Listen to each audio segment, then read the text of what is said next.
Let me ask you something. Have you ever spent real money on plants, beautiful, gorgeous plants, only to watch them slowly fade and give up by the middle of summer? You water them. You move them around looking for the right spot. You even talk to them sometimes. And still, they just stop blooming. Here's what nobody tells you when you're standing in that garden center, trolley full of color: most of those plants were never going to last. They look stunning in May. But by July, they are done. It's not your fault. You just weren't given the right information. But today, that changes. Because I'm about to show you 10 flowering plants that do something most plants simply won't do. They bloom non-stop, all summer long, right there in your pots and containers. No tricks. No exhausting routines. Just color from June all the way through to September. Stay with me, because number 7 on this list genuinely surprised me, and it might just become your new favorite plant. By the end of this video, you'll know exactly which 10 plants to choose for your containers this summer, plants that are proven to keep going and going without asking much from you at all. We're also going to cover the simple soil setup that makes the biggest difference, the one feeding rule you need to know, and whether you actually need to deadhead your plants or whether some of them do the job themselves. This is the kind of information that transforms your garden from something you worry about into something you genuinely enjoy. And if you're someone who loves the idea of a beautiful outdoor space but doesn't want to spend every weekend out there tending to it, this video was made for you. Whether you've got a small balcony, a front doorstep, or a full patio to work with, these plants will work for you. Look, if you've ever felt let down by plants before, you're in good company. It happens to so many gardeners, especially those of us who didn't grow up with a gardening mentor, or who came to it later in life. The problem isn't you. The problem is that most general gardening advice is either too complicated, too vague, or just plain wrong for container growing. Pots are a completely different world to garden beds, and most plants haven't been chosen with that in mind. Here at Stress-Free Garden Living, we do things differently. Everything we share is built around one idea: smarter choices lead to better results with less effort. You shouldn't have to earn your garden. It should bring you joy, not stress. So let's get into it. Here are the 10 flowering plants that bloom all summer in pots, and the simple things you can do to help them thrive. Before we dive into the full list, I want to mention something we're going to cover a little later in this video. Most people have never heard of plant number 9 on our list, but once they see it, they can't stop talking about it. It's a plant that does something almost magical in a pot. It spreads, it cascades, it barely needs watering once it's settled in, and it blooms from the moment summer starts until the first frosts arrive. We'll get to that. But first, let's talk about why so many plants fail, because understanding this will make everything else we cover today make perfect sense. Here's the honest truth. The reason most container plants fizzle out midsummer isn't because of bad weather or bad luck. It comes down to 4 main culprits. Heat stress: when temperatures rise, many plants put their energy into surviving, not flowering. Root-bound pots: when roots have nowhere left to go, the plant gets stressed and stops blooming. Poor feeding: container plants use up nutrients quickly because they can't access the soil around them. And the wrong compost: dense, heavy soil holds too much water and suffocates roots. Once you understand these 4 things, you can avoid them. And the plants on this list? They've been chosen specifically because they handle all 4 of these challenges better than most. Calibrachoa, also called million bells, earns its name honestly.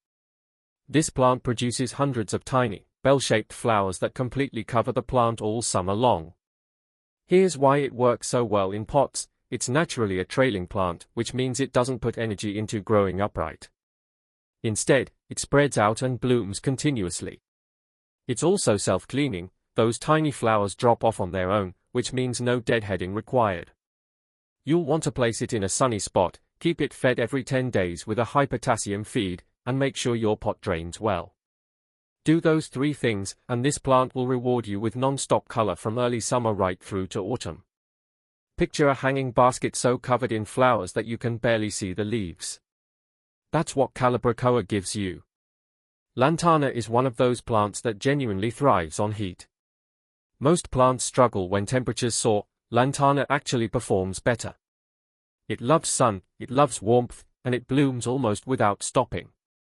What makes it special is the way the flowers change color as they mature. You'll often see yellow, orange, and pink all in the same cluster. It's a showstopper. It's also drought tolerant once established, which means it forgives the occasional missed watering.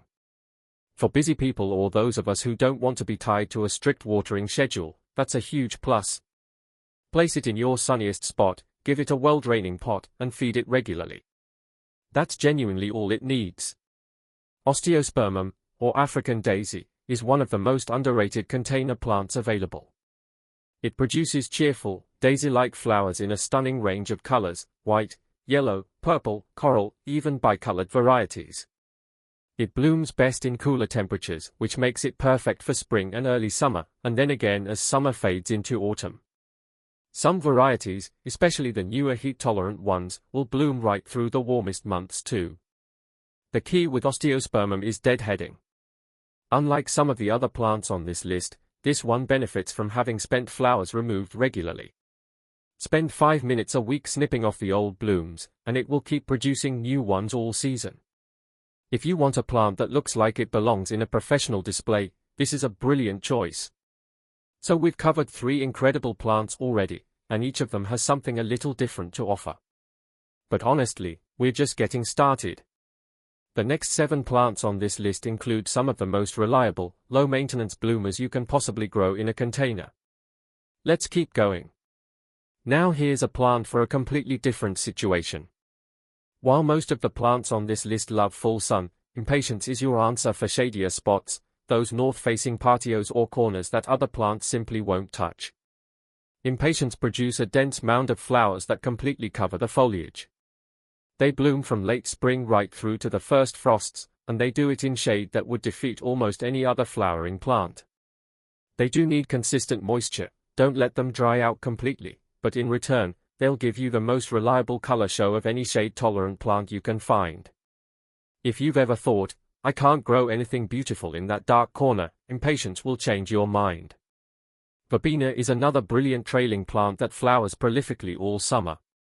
It produces clusters of small, vibrant flowers in rich purples, reds, pinks, and whites, and it blooms almost continuously from planting time right through to autumn. One of the things that makes Verbena so good in containers is that it's quite drought-tolerant once established. It prefers to be on the drier side rather than sitting in wet compost, which means it rewards slightly imperfect watering rather than punishing it. It does benefit from occasional deadheading, but many modern varieties are largely self-cleaning. Check what variety you're buying and you may find it does most of the work itself. Verbena also attracts butterflies and bees, which is a lovely bonus for any garden. Let's stop here for a moment, because there's a mistake I see all the time, and it quietly ruins so many containers before summer has even really started. People use the wrong compost. They either grab the cheapest bag available, or they use leftover compost from last year that's lost most of its nutrients and structure. Both are recipes for disappointment. For pots and containers, you want a quality peat-free multipurpose compost mixed with a generous handful of perlite, those little white particles that look like tiny polystyrene balls. Perlite improves drainage and stops roots sitting in water, which is one of the biggest killers of container plants. A good compost and perlite mix costs very little extra but makes an enormous difference. Don't skip it. Geraniums, or more accurately, Pelargoniums, are perhaps the most classic container plant in existence. And there's a very good reason they've been grown in pots for generations. They simply refuse to stop flowering. From late spring to the first hard frost, a healthy pelargonium will produce cluster after cluster of flowers. They come in red, pink, white, salmon, coral, and everything in between. They love sun, they tolerate some drought, and they are forgiving of beginner mistakes. They do need regular deadheading to keep the flowers coming, just snap off spent flower heads at the base of the stem. It takes about 2 minutes per plant and makes a huge difference. Geraniums are also very easy to bring indoors over winter and keep going for years. If you want one plant that gives you the most for your money year after year, this is it. Petunias are probably the most widely grown summer container plant in the world, and for good reason. They bloom in a staggering range of colors, they flower continuously, and the newer trailing varieties like Serfinia and wave petunias are genuinely spectacular in hanging baskets and window boxes. The reason petunias keep blooming is simple: they produce flowers at such a rapid rate that even as spent ones fade, new buds are already forming. They are essentially flowering machines. They do best with regular feeding. That high potassium liquid feed every 7 to 10 days is essential for petunias. Skip feeding for a few weeks and you'll notice the difference. Stay on top of it and they'll reward you with an almost overwhelming display of color. Trailing varieties are particularly low maintenance because they are largely self-cleaning. The perfect choice for anyone who wants big impact with minimal fuss. Begonias deserve far more credit than they usually get. There are two main types worth knowing about for containers: bedding begonias and tuberous begonias. Both bloom all summer, but they each suit slightly different conditions. Bedding begonias are incredibly tough little plants that cope with both sun and partial shade, handle dry spells better than most, and produce a constant flush of flowers all season long. Tuberous begonias produce larger, more showy flowers and do best in shadier, sheltered spots. Both types are brilliant for containers. Neither one demands much from you. Consistent watering, regular feeding, and a reasonable amount of light, that's all they ask. If you have a partially shaded spot that you've always struggled to fill with color, begonias are often the answer. And here it is, plant number 9. The one I mentioned right at the start. Scaevola, also known as fan flower. You might not have heard of it. Most garden centers don't shout about it. But once you grow it, you'll wonder how you ever managed without it. Scaevola is a trailing plant that produces fan-shaped flowers, hence the name, in the most beautiful shades of lilac, purple, pink, and white. It blooms continuously from late spring all the way through to autumn frosts, without any deadheading required. It handles heat well, it tolerates some drought, and it cascades beautifully over the sides of pots, baskets, and window boxes. It's self-cleaning, low-maintenance, drought-tolerant, and utterly beautiful. It ticks every single box. If there's one plant on this list that flies under the radar, it's Scaevola, and it absolutely shouldn't. Our 10th plant is Portulaca, sometimes called moss rose, and it's the plant for anyone who absolutely cannot keep up with watering.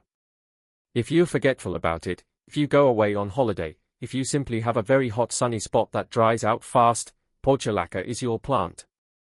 It's a succulent, which means it stores water in its leaves. It thrives in heat, loves full sun, and produces jewel bright flowers in red, orange, yellow, pink, and white. The flowers open in sunshine and close at night, which is a charming feature in its own right. It needs almost no feeding, very little water once established, and it'll bloom cheerfully through conditions that would finish most other plants off. It's the ultimate low-maintenance summer bloomer.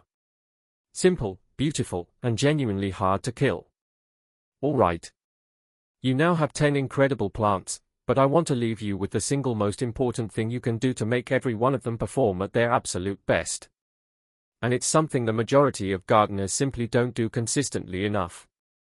Feed your plants every 7 to 10 days with a high-potassium liquid fertilizer. That's it. That's the secret that separates a container that looks a bit average by August from one that still looks absolutely stunning in September. Here's why it works. Containers have a fixed amount of compost, and that compost runs out of nutrients faster than you'd expect, especially when plants are growing and blooming hard through summer. A high-potassium feed specifically encourages flowering rather than leafy growth. It tells the plant to keep producing buds rather than putting all its energy into leaves. You can use a liquid tomato feed, the same one you'd use for tomatoes, and it works brilliantly for flowering plants. It's inexpensive, widely available, and takes about 2 minutes to apply. Set a reminder on your phone. Make it a 10-minute ritual on a Sunday morning with a cup of tea in hand. Your containers will look dramatically different for it. This one habit, more than almost anything else, is what separates a garden that just looks okay from one that people stop and stare at. So there you have it. 10 flowering plants that will bloom all summer long in your pots and containers, without stopping, without constant fussing, and without requiring you to have decades of gardening experience. From the cascading brilliance of Calibrachoa and Petunias, to the heat-loving Lantana and drought-proof Portulaca. From the classic dependability of Pelargoniums to the hidden gem that is Scaevola. Every single one of these plants is designed to give you color and joy all season long. And the truth is, great container gardening doesn't have to be complicated. It comes down to making smart choices from the beginning. Choosing the right plants. Setting them up in good compost with proper drainage. Feeding them regularly. And placing them where they'll get the light they need. Do those things, and your containers will be the envy of your street all summer long. You'll be the gardener people stop and ask about. And the best part? You'll know it took far less effort than it looks. That's what stress-free garden living is all about. Growing more, worrying less, and actually enjoying your garden. If this video helped you, I'd love it if you gave it a thumbs up. It genuinely helps more people find this channel, and that means more gardeners getting the right information to actually enjoy their outdoor spaces. And if you haven't subscribed yet, now is a great time to do it. Every week on this channel, we share simple, stress-free gardening tips designed specifically for people who want beautiful results without the hard work. Whether you're a complete beginner, or someone who's been gardening for years but wants an easier way, this is the place for you. Hit subscribe and the bell icon so you never miss an episode. Now I'd love to hear from you. Which of these 10 plants are you most excited to try this summer? Are you tempted by the drama of Lantana, the ease of Portulaca, or perhaps that hidden gem Scaevola that most people overlook? Drop your answer in the comments below. I read every single one, and I love seeing which plants resonate most with our community. And if you already grow any of these in pots, tell us what your experience has been. Your knowledge and experience is genuinely valuable to everyone watching. Thank you so much for spending this time with me today. Now get out there, choose your plants wisely, and enjoy every single moment of color this summer brings. I'll see you in the next one.